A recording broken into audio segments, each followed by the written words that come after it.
Jetzt macht, dass ihr heimkommt. Mein Zauber sorgt dafür, dass ihr euch an nichts mehr erinnern könnt, was da unten passiert ist. Da hat Lilifee die Jule in den Arm genommen und sie ganz fest an sich gedrückt. Danke 1000-mal und komm doch heute Abend zu meinem Seerosenfest. Seerosenfest? Ah, das geht doch nicht.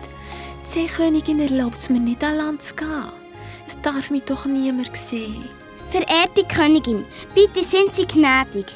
Jule ist meine neue Freundin und ich würde ihr so gerne mein Zuhause zeigen. Unter einer Bedingung. Niemand darf von meinem Königreich erfahren. Versprochen, verehrte Königin. Und niemand sieht in der Jule ihre Flossen. Ich tue ihr nämlich für ein paar Stunden wunderschöne Beine anzaubern. Dann brauchst du aber deinen Zauberstab und deine Krone. Die gehören ja wahrscheinlich dir, kleine Fee.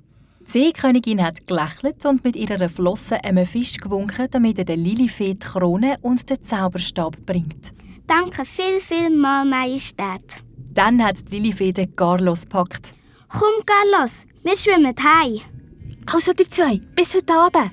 Ich tue dir mit meinem Muschelhorn ein Zeichen geben und mach dir keine Sorgen wegen der Schwimmflossen. Wenn du auftauchst, tut sie von selber verschwinden.